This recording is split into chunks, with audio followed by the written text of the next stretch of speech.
few videos ago, I mentioned that pastels were probably my least favorite medium to use when it comes to creating art. But I thought, you know, it's been a while, why don't I give these another shot? So today I'm going to be trying out pastels again and see if I still feel the same about them afterwards.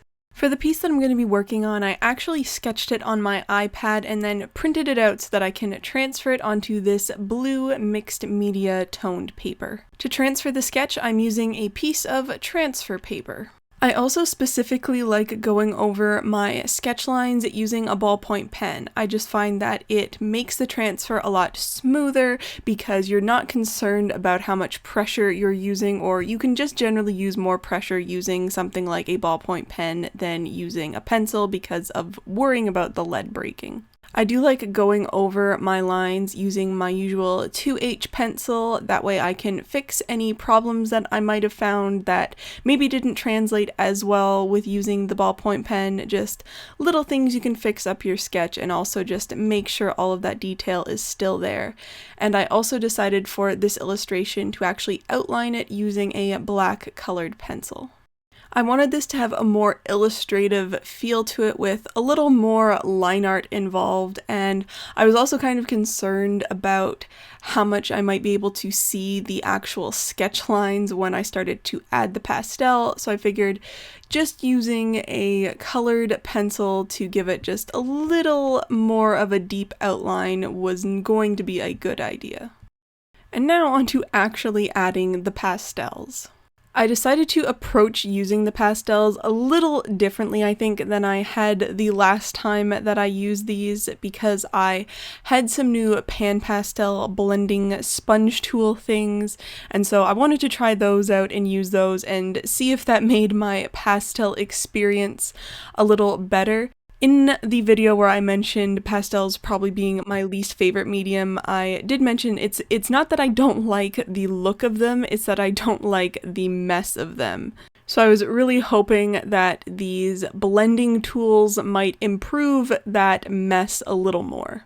I started off pretty much the same way that I would if I was using something like colored pencils, and that's blocking in the most highlighted parts of the illustration first. And then I went and added some color into the most shadowed areas. And then of course I started blending the two areas together using this little blending tool. And this was the first time using pastels in years. I mean, I probably could look back at old videos and tell you exactly the last time that I used these, and I'd never tried out either of these types of the pan pastel sponge tools, which I'm sure we'll get into pan pastels in a moment, but I really had no idea how it was going to blend out the color. Like, I knew that when you blend out pastels, they do lose their intensity, so if you're losing a really light color, it will end up looking darker if you're using a toned paper, and if you're using a darker color, it will end up looking lighter just from blending it out. So that I was prepared for, but I didn't know if the areas where I had to actually use the pastel on the paper, if those marks or that texture would still be there, or if I could get a really smooth transition between the colors. And I would say that it is a pretty smooth transition overall. If you want it to stay more intense in areas, you definitely can with these tools. I mean, they're technically not really designed for what I'm using them for. They are like the pan pastel applicators, and I'm using them more like blending tools, but I thought approaching it with actually drawing the color on the page as opposed to trying like swipe the pastel with the applicator and then applying it that way, it was just going to work better. There was going to be a lot more pigment on the page that I could work with. And this is the point in the process where I decided to switch over to finishing up with colored pencil.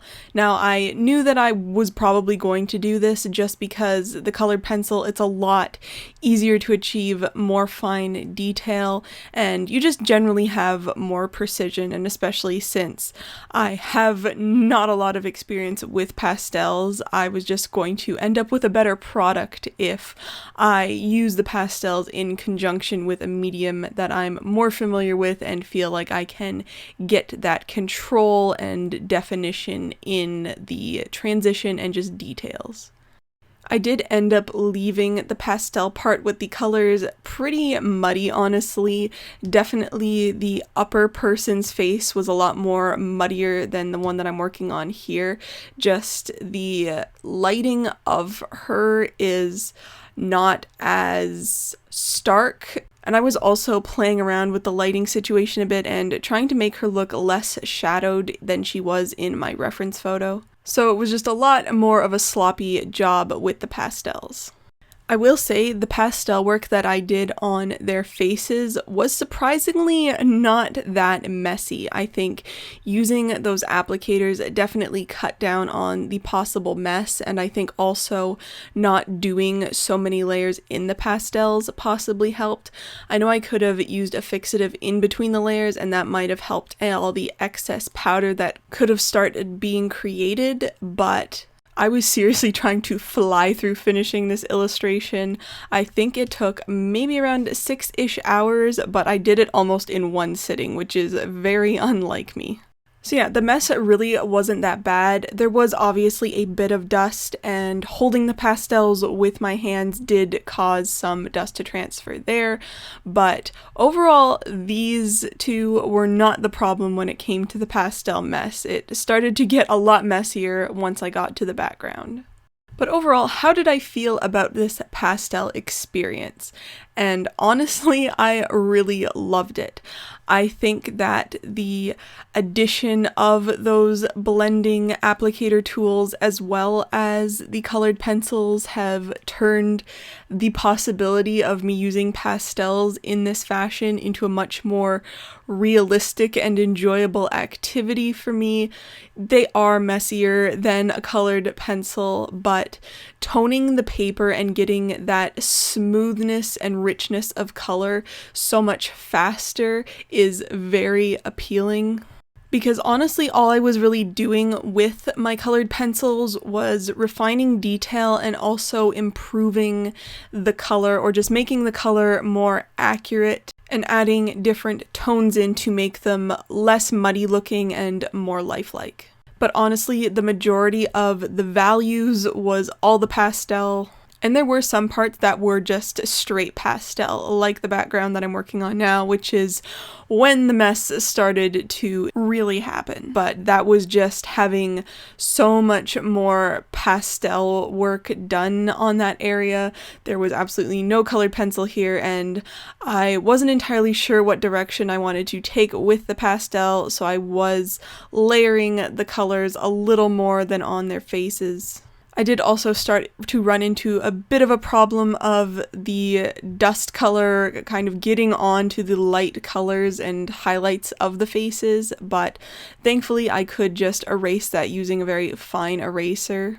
This was an 11 by 14 inch sheet of paper, so a little larger than I maybe would be used to. I probably would tend to do these tone paper illustrations in more of a 9 by 12 inch scale, but I did want and plan on this being a slightly larger illustration so that I didn't have to worry as much with the precision of the pastel. I know I said earlier I was going to talk about pan pastels, but I have been looking at getting some pan pastel colors for quite a while now. I keep on seeing all of these artists that I really love their work use the pan pastels and do illustrations somewhat in this manner, where they sort of start with a pastel base and then refine the detail with colored pencils and pastel pencils, and I thought the pan pastels might solve my slight issue that I have with the whole mess situation, but I have completely failed in being able to order any online. Like, apparently the last stop that I should have made before lockdown happened was go to an art store to get pan pastels, because it's become this like pain in my side that I like physically can't get them now. Like, I barely got the tools, but I am really happy that this method seems to work. Or at the very least, it has improved my experience with using pastels, and I don't feel like pan pastels would necessarily make my experience any better. So right now I am very happy to be using these Prismacolor pastels, and I can see myself using them a ton more in the immediate future in this sense.